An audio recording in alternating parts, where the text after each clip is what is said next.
Good evening and welcome, everybody. We want to thank you for coming in tonight. This Thursday night, is our second Thursday online support group for caregivers. And so we want to say thank you for those of you that are here. We're going to give a little time for some that will be checking in with us. And if you are in, we're going to ask that you put in the chat where you are tuning in from tonight. We would greatly appreciate that. It helps us know who's listening, and just put in, what part of the country you're listening in from. We would greatly appreciate that. And as we're getting ready to get started, and as we're waiting for those that are going to be joining with us, we want to make sure we start with our settling breath.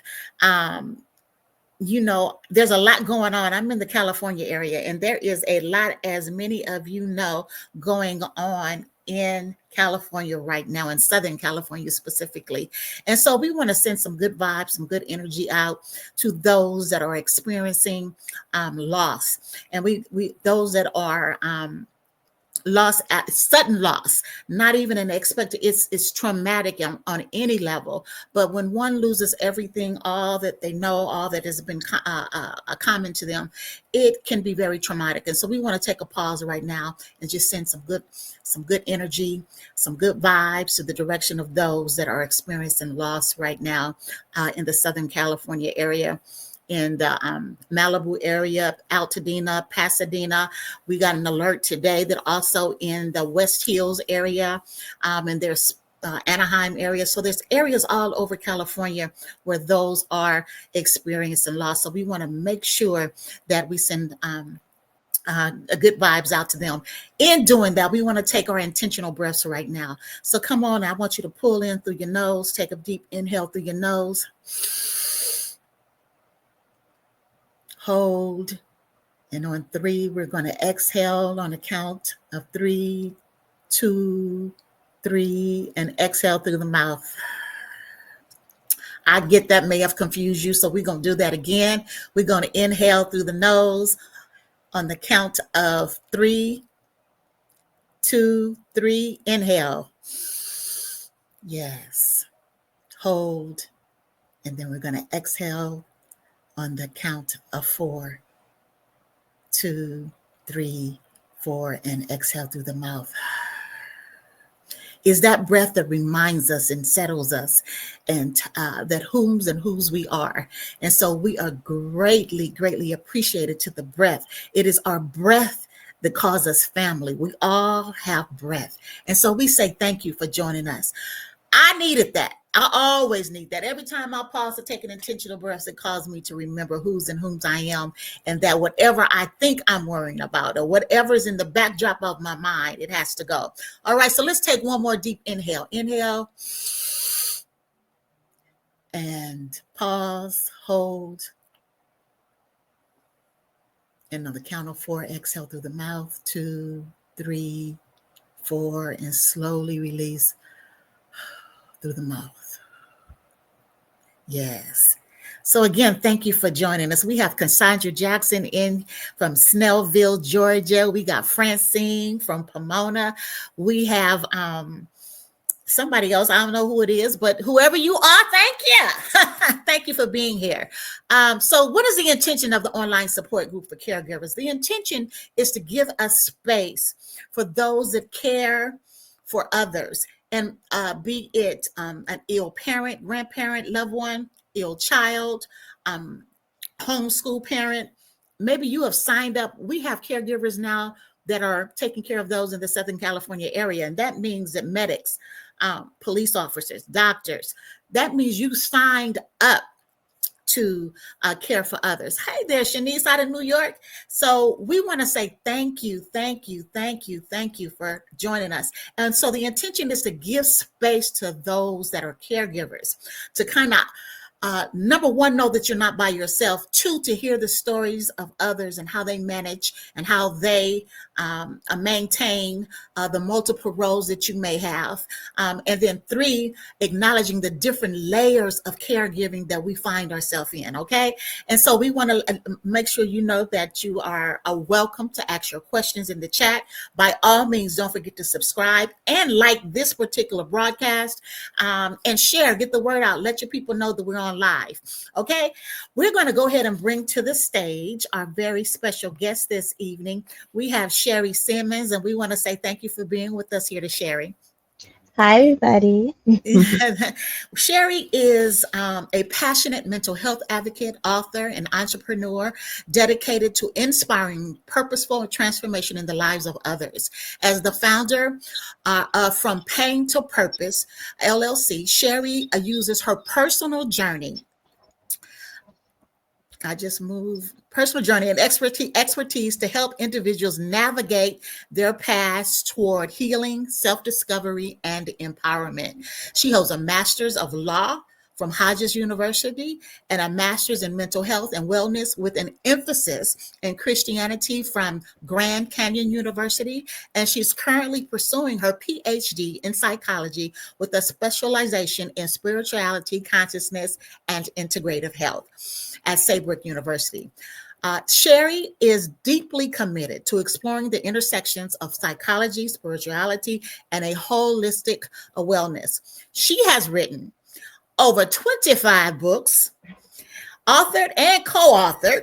Sheri is an accomplished writer and mentor, guiding aspiring authors through her Penning Purposefully mentorship program. Her workshops on creative writing, mindfulness, and mental health have empowered countless participants to embrace their stories and find healing through self-expression. Sheri's ultimate vision is to establish a wellness center offering alternative mental health services, including creative writing, nutrition, meditation, and fitness, creating a sanctuary for holistic healing and transformation. Honey, you're a girl after my own heart. That's what we do here at Center of Empowerment. Mhm. um, whether speaking at events, mentoring writers, or facilitating healing workshops, Sheri Simmons is a force for positive change, inspiring others to transform pain into purpose and reclaim their lives. But that's not it, y'all. She's doing all of this. This is what she's going to talk about tonight. She's a wife, a mother of three sons, two who have mental health challenges. Um, and she's going to talk about that. And she has to find time for herself in the midst of doing all of this and taking care of her family. Girl, how in the world do you do it? Um, I always say when people ask me that, I'll be like, listen, with coffee and a prayer. I like your coffee, yes. But I had to learn some things along the way of how to, deal and how to adjust, how to adapt, all those things. We tell people that, but it's easier said than done. You can't just do these things. You have to learn how to do them. Um, So I wanted to, join you tonight to tell people, it's not easy to do it. Um, don't Your journey is not gonna look like everybody else's. So stop trying to compare and all the negative talk about what you do and how you do is just let them say whatever they want. You have to do what's best for you and whatever that looks like for your family, it is what it is. All right, all right. I got that, and I'm we can concur with all of that. But so I want to just ask you. I know you wear multiple hats, and I would venture to say, um, that the most important hat is probably, what would you say? You tell me, what is the most important hat to you for you? Being a mom, it's a role that I don't take lightly. Um, Being responsible, not only for children, but soon to be, I have a teenager, soon to be an adult. And my ultimate goal is for them to when they go into the world and be as productive and be as disciplined as me, and instill some stuff into them just to make them a better person than me. Mm, Because I learned, early on what it takes to be successful. So I want my children to be successful, but I want them to understand it's not given. You have to do the work. mm, mm-hmm, mm-hmm. It's not given. Okay, awesome. Someone said in the chat that it's balance. So how do you balance it? My question is, how do you balance it? Because we have some that's listening and that will hear this, and they're feeling overwhelmed. How do you deal with the overwhelm, the exhaustion, the frustration? You are working with, even advocating for your sons, for their needs. How do you balance? Um, I think that for me, it all depends on the particular season. Like when I'm in school, I usually have this calendar outside my door, and everybody can see what I'm doing, so they know that I'm doing this. Don't bother me. And just talking to the family, like, listen, this is only temporary. The semester is X, Y, and Z weeks. Mm-hmm. I need this time to do this. Um, just being honest and letting people know, listen, I can't be bothered. And that's in every little thing that I do. Uh, Mm-hmm. she said I go on vacation. That is true. Yes, I saw I do that. that too. I do travel without my family. They don't they don't come with me on a lot of trips. A lot of things, places I go, they don't come. Um, and I had to learn that it's okay because I had a lot of mom guilt, right? I think a lot Mm-hmm. of us go through, that we should always be and always doing for our children. But that then I thought about it, I was like, if I'm always doing for them, how are they gonna learn, right? So Yes. it's just letting them know that certain periods of time and certain seasons, you have to learn how to do things on your own. Mhm. Let me ask you this. How did you navigate the experience of learning that your children had health challenges that you would have to give special attention to? How did you navigate through that in the beginning when you first learned of it? So my middle son, when he was born, the day he was born, um, he was born early, premature, and as soon as he was born, they took him to the NICU. And when I came later to see him, the nurse asked me, she was like, "Did you notice that your baby has these spots?" And I was like, "I haven't seen him yet. What spots are you talking about?" So she showed me all the little dark spots, which we call them birthmarks, but they're not birthmarks. It's called cafe au lait spots. Mm, And she was like, "Oh, look at this." And then the doctor told me, he's like, that means that your child has neurofibromatosis. And I was like, they told me that when I was pregnant, it was a 50% chance. So I knew. So it's one thing to know something, but it's one thing to actually be in it. mhm. So I was like, what does that mean? I didn't know anything. It's just like, oh my God. Um, so basically, they can't, like, with certain disorders, they can't tell you what's going to happen because it varies from person to person. So there were no answers. It's just like, well, this can happen, this can happen, this can happen. And I was like, oh. So with the first child, it was just like, I didn't know what to do. And then my youngest child, um, he has autism, and that came as a shock to me. I thought that I knew he had ADHD, but when she said in the report that he had autism, I was like, autism?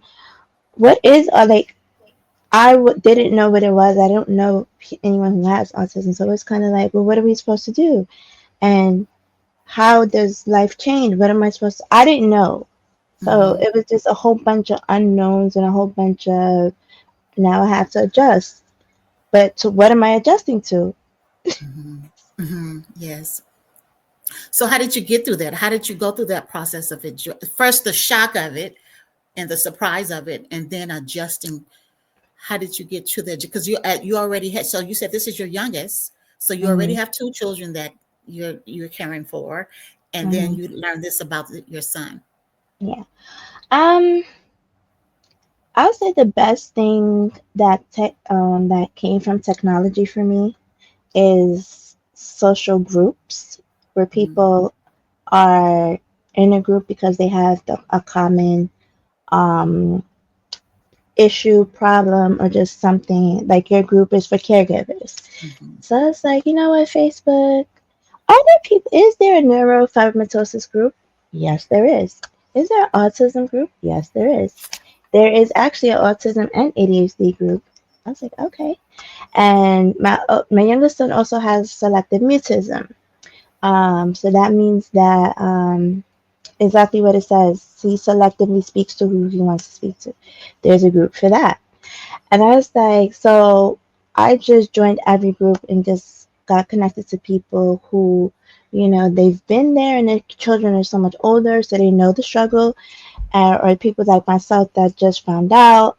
So, and I like being in those spaces because there's no judgment because we all have this going on.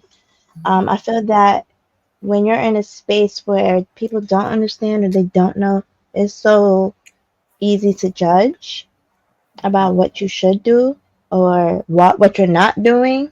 Mm-hmm. So I feel like I'm comfortable being with these parents. I don't know them, but I'm getting a lot of advice and I can give advice to and help them and they help me. Mm-hmm. Mm-hmm. So if I'm hearing you correctly, what I'm hearing you say is for the first two is self-care, taking care of yourself, right? And finding whatever that is for you. And then the second thing is support groups, Yes. creating a support system Yes. that's safe, a safe environment where Yes. you don't feel judged. Hmm. And a lot of people, they are looking for support groups in the wrong people. They're looking for like family support, or they're just looking for people that they know to be that support group. And sometimes that's not gonna happen. Hmm. So you have to look outside or think outside the box and just find people. You don't have to know them for them to understand. Hmm. Hmm. Awesome, awesome. If you have any questions, don't be shy. Put them in the chat. And any comments, anything you want to add to anything that you've heard so far, don't forget to subscribe and don't forget to like this video. So, girl, Sorry. I know it is. And It's look, she's okay. in New York, and so she's 3 hours ahead of us. So she's really late. So I ain't got no business. Acting so let me ask, one of the things you talked about was the mommy guilt. You mentioned that. So how, because that's a big one. That's a big one just in everyday stuff. How did you get to the space of making the choice to pursue your educational goals, to write 25 books, um, author and co-author, and not feel guilty about not having enough hours and time in the day to take care of family. So the book writing came at a point where I had the two kids, I had lost my job, and for some reason it was just even with a bachelor's degree, it was so difficult to get a job. And I was like, listen, we gotta eat, and I just written the one book, and it was gained so much success and stuff. I was like, listen, I'm good at this. People like this, so I'm gonna run this with this. So I just kept writing books ever since then, and I feel like sometimes we do have to sacrifice time, energy to a point where you can just now just sit back and relax on the fruits of your labor. So now I don't have to work as hard and I get to spend more time with my children than Mm-hmm. before. Mm-hmm. What was the title Uh, of your first book? so that book was called Tales of the Brokenhearted. It was written in 3 weeks. I would never do that again. I didn't know. Like I was just doing something. Nobody told me. Um, Somebody asked a question about. So writing a book was therapeutic. I was going through a terrible, heartbreak. So it was therapeutic for me. But the way what I know now, I wouldn't have done it that way. So, okay, awesome. Because I'm an advocate of writing too. I'm just an advocate of writing. So you do think that writing the book was therapeutic, but if how would you say, even if it's a lot of, I know my books have come out from my journaling. So what would you say about journaling as a therapeutic approach, and even just an approach to get you through the tough times? Oh, that's how I started writing. Journaling. I didn't have any friends. I was going through um, just a lot of what I know now is depression, and that helped me get through stuff. Journaling, writing down my feelings. Um, because sometimes it's hard to talk to people because people don't know what event is. They think it's a complaint, and it's not really a complaint. I just want to tell you what happened to me today. So I was like, Yeah. you know what? I'll just write it down. I know what I'm saying. So would you recommend that to caregivers? What would you recommend in the sense Um, of, yeah, in the sense of something you tried? I mean, yeah. so I recommend doing whatever it is that they like, even if some people like writing, painting, listening to music, video game, whatever it is that you like. Give yourself the time and the space to do that particular thing. If you want to try something new, try something new. But I'd say don't reinvent the wheel. Whatever it is that you love to do, go do that on your own. Mhm. And just and sometimes, I always tell people, sometimes it's best to just do nothing. I have a day on Saturday is my do nothing day. Because sometimes you gotta disconnect from everything. So Saturday, people know, do not call me. I'm not answering no emails. I don't want to see your face. Uh, because I gotta disconnect from it all because from Sunday to Saturday, it's a lot. Mhm. And Mhm. then I'll be right back on Sunday. And it really helps. I started doing that last year, and it really helps you when you know that, oh, tomorrow's Sunday and I'm ready for the week. Mhm. Mhm. I like that. That's really good. Learning how to be still, do nothing, and spend time with self. And I also recognize sometimes when we're caring for the ones that we love, we feel like, well, how do I carve that time out? I don't Yes. have any time. Like you mentioned, the bills had to be paid. So, so you're working, you're taking care of the children. If you have a partner, if you're married, you have that responsibility. Um, so, how do you really just find the time to self care, as someone put in the chat? Self care, be still, Um, do nothing. How do you do that? well, my children are older now.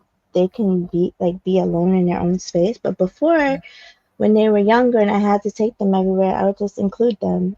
So when I had to, go to book fairs or, when I needed to go to the nail salon, they were right there too. And they're boys, um, but when I wanted to, go to the yoga classes, they were there. I had to do mommy and me yoga, but I still got the yoga in. So just finding ways to incorporate and include them in the stuff that I wanted to do. Mhm. Um, and now that they're older, it's just like, whatever, I'm gonna go do this. See you later. Bye. Mhm. Right, right, right, right. So, if I'm hearing you correctly, what you're saying to those that have younger ones, younger children, that to just incorporate them in what you're doing. How did you get through the journey of advocating for your children at school and in environments where Ooh. people did not know? Oh yeah, I hit the nail. I didn't know how to handle your children or work with your children. Um, I think what a lot of it is learning the difference between assertive and aggressive. You don't have to yell, and you don't have to be angry to get a point across. as Black women, we already have that angry Black woman thing. So a lot of times, when you're advocating and you're being assertive, they still think you're angry. So it's Mhm. like somebody did ask me in the hospital, well, why are you so angry? And my response was, I'm not angry. I'm disappointed in you. Mhm. I'm disappointed that you're not listening. Um, so for me, it's when I notice that people are not listening, it's just kind of like, okay, I need to speak to somebody else. Because I learned early on that in order to get help, we need to speak to the people that can help us. I'm not gonna keep wasting my time speaking to someone you're not helping me. So, um, that's what I had to do. And I also had to teach my children to speak up for themselves. Because, their disabilities are hidden ones. You can't see, like, I hear a lot of times people say to me about my youngest son, he doesn't look like he's autistic. What does that look like?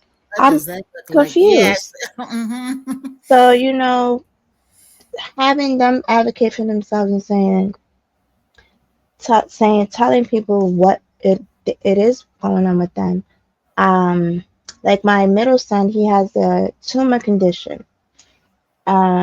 So he'll get headaches and people think that he's just saying he has a headache. And I'm like, listen, I had to go to the school once and tell an actual nurse, I'm like, listen, how are you going to tell somebody that they're not in pain if they're telling you that they are in pain? Oh, Mhm. he just wants to be here. You don't know that. So every single headache that comes in this door, you take it seriously because you don't know. Mhm. So Mhm. sometimes me being assertive to people, letting them know like this is not your expertise, stay in your lane. Um, Mhm. and then also the biggest challenge for special education students that get IEPs is that they don't want us to have them. So they're not going to tell us that, oh, you qualify for IEP. They're also not going to tell us all the services that you get. They don't tell you what you can get. You Mhm. have to go do the research and you have to go get it. They also don't tell you that if you get denied for IEP that you can get a 504, which is accommodations. They're not going to tell us that. So when it came to me, I was like, what's a 504? She was like, oh, it's accommodations. Why didn't you just tell me that? Because I would apply for both at the same time. Because you can Mhm. have both at the same time. So there's Mhm. just some things that people don't want us to know. And I really think that they don't want to pay for it because the stuff is expensive, the different things that they have to pay for, and it's also that a lot of schools can't provide it and they don't want to say that. So what is a 504? Because I've never heard of what is a 504? So it's just an accommodation plan. So it's the same thing for like as Saybrook has it too, where they give you different accommodations. And again, with colleges, they don't tell you what accommodations they offer. It's just like you have to tell them what accommodations you want. And I'm like, if you tell me what you got, I'll tell you what I want. But it doesn't work like that. Mm-mm-mm. So which is the weird thing is someone explained to me, she was like, they don't tell you because they don't want you to have it. So colleges give accommodations for different things. So like if you have anxiety, you can get extra time on your tests, extra time on quizzes, you can get extensions. There's accommodations for the GRE, there's accommodations for any standardized testing for college. Um, Mhm. outside GRE, but they don't tell you that because they don't want us. But these things are available. Okay. All righty. Awesome. Awesome. Thank you for sharing that. Thank you for sharing that. Are there any questions in from the audience, from the listening audience? Any She said a questions at great all? comeback. She did, and she said she must use it. I thought it was a good comeback too. You turn that back on them, like I'm disappointed on you. I love it. Yeah, you're the one's customer service. I'm a little confused. So Because what you do? I don't like it when people tell me how I feel. I know how I feel. I ain't mad. Right. I agree with you. I don't like that either. It doesn't, it makes you feel, it feels dismissive. And Yeah. so, yeah, so I like that you gave some tools tonight on how to deal with the feelings of being not heard and dismissed. So thank you for that. Any final words? I want to thank you.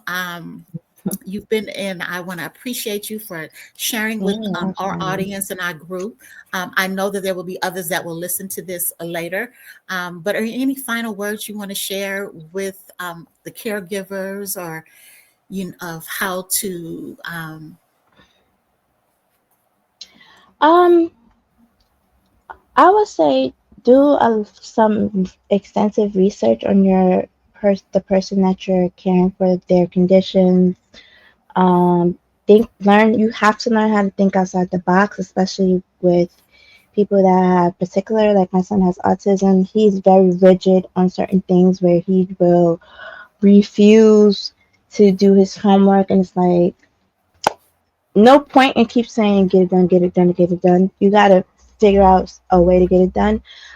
So you gotta research people that your person's condition. So when they do go to the doctor, you can say, "That don't sound right," or "I don't want that.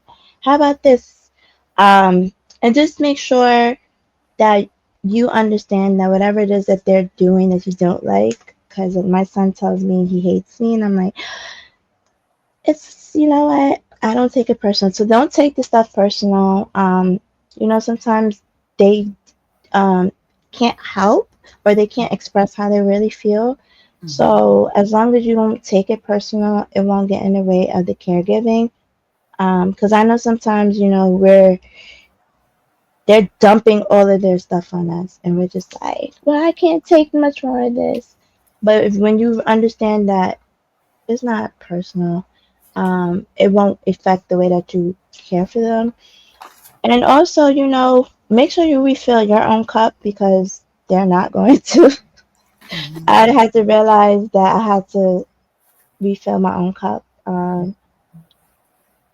Understanding that I don't have to jump every time that they call. I'm not at their beck and call. Um, they could wait 10, 15 minutes while I go eat and come back. So just giving yourself allowing boundaries is what I'm trying to say.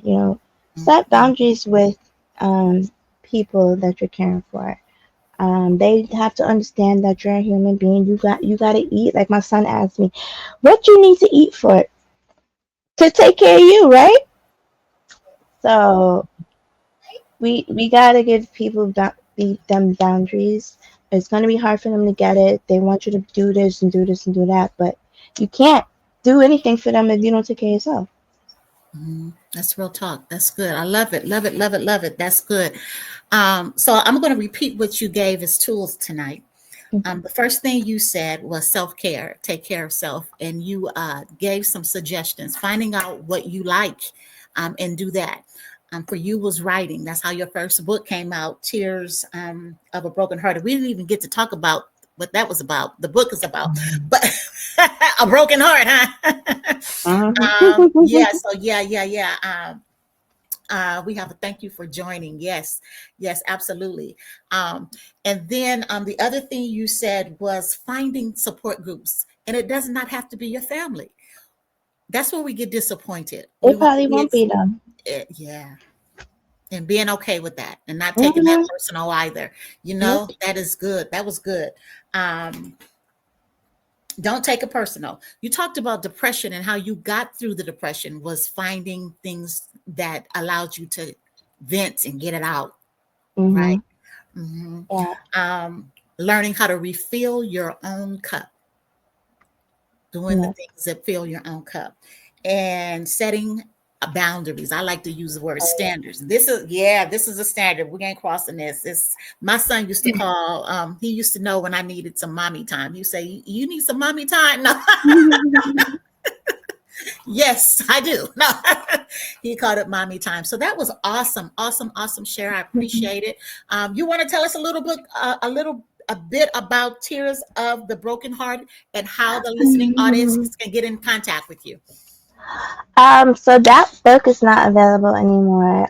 But it's pretty much a tale of three people, totally fictional.